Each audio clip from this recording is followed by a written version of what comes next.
So, seeing an opportunity, he just plagiarized the shit out of it.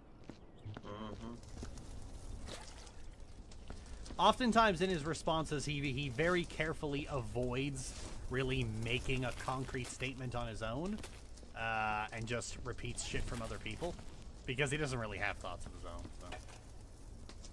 A central component to the plot is the White Fang, a group of faunists who do crimes and terrorism in the name of faunist liberation. The White Fang are presented as antagonists in the story. They work with the bad man from Volume 1 and do a bunch of crimes, including the train thing. A lot of the goons getting fought in fights in Volumes 1, 2, 3, 4, and 5 are White Fang members.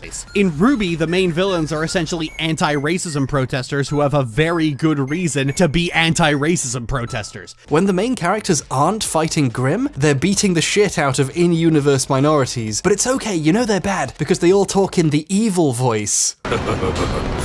Finally, I get to kill a Schnee.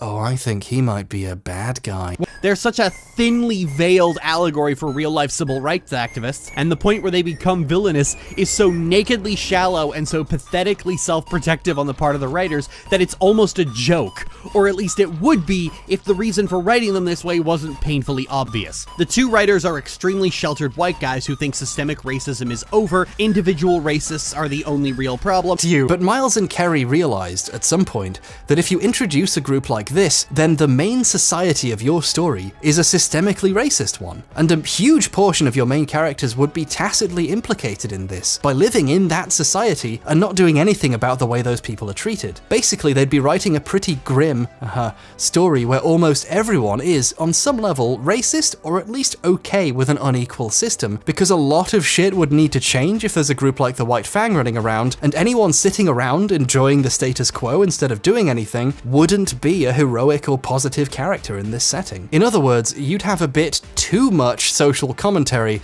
making everyone really uncomfortable about the parallels to real-world history, and in some places, the real-world present. And protesters are just assholes for inconveniencing them personally. The writer's objective was to make a show which explores racism, but without making anyone too uncomfortable, without risking actually saying anything about our society, and without risking saying that the White Fang might have a point, so everyone can have fun watching people beat them up, because they're the bad guys. We wouldn't want any implications to think about. Where a group is established as having a very real grievance in regards to oppression, and they decide to achieve their goals through an extremely nonsensically evil ploy that makes absolutely no fucking sense, and is clearly ham-fisted to concoct a narrative about them going too far. Why is the leader of the White Fang a villain? Because he doesn't want equality, he just wants to kill all the humans. The main White Fang member we're shown is that guy who didn't care about killing innocent civilians with bombs, and who later turns out to want to kill all humans because he sees his people as the superior race. Almost every season it's like, this is an interesting concept to explore in regards to how the world of Avatar works and how the people there have to live their daily lives. And then they build a giant death robot and smash the city! Which would be an interesting story. I'd like a story like that, really, but which would kind of suck the fun out of your anime cartoon about killing monsters with sci-fi rocket fists.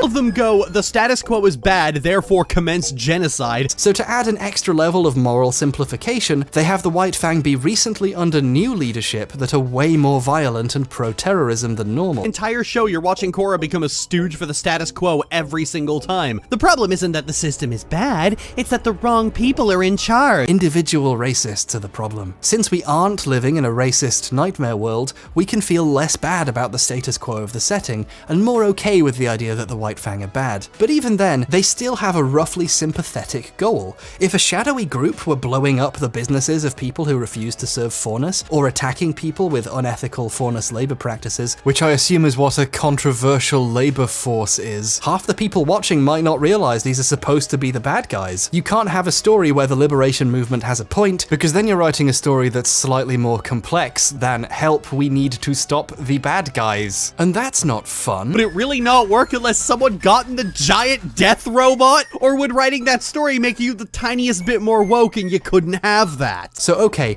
now they might have a point, but they're just going about it all wrong with this terrorism stuff. Now we can all get behind how they're the bad guys, even if racism is wrong and they maybe have a point. It's so nakedly obvious just how protective of the status quo these stories are, and this is the problem with sympathetic villains. Civil rights activists trying to overthrow an unjust status quo are right to do so. It is the morally correct position. You see, the issue here is the White Fang are basically in the right. The Faunus are an oppressed people whose struggle for liberation and equality is, immediately, the instant you actually think about it, the morally correct side of the argument. And making these characters hop in the giant death robot so they can randomly do some heinous act of evil so you feel less guilty for wanting to bring them down is very telling about your priorities as a writer. The problem is you're now effectively writing a story in which the most prominent villains are an oppressed people who are reacting wrong to being oppressed. You need them to hop into the death robot, because without them doing that, nobody else would be on board with this crap. The need to write an obvious villain into the story has burned away any relevance to the issues the show was supposedly trying to explore with this aspect of the story. But I guess that would have ended with a conversation instead of fucking Mechagodzilla smashing up a city. I guess that would have struck a little too close to home for these two white guys. If you want to talk about real-world issues, you should actually do it. And if you don't have to. You don't have to have a take on racism. If you're someone who thinks civil rights protesters go too far when they're disruptive, they aren't the villains of that story. You are. Fantasy world where racism is over and the real bad guy is a protest group that turned evil. Because he doesn't really have thoughts of his own. So. Lily, that's you. That's you, Lily.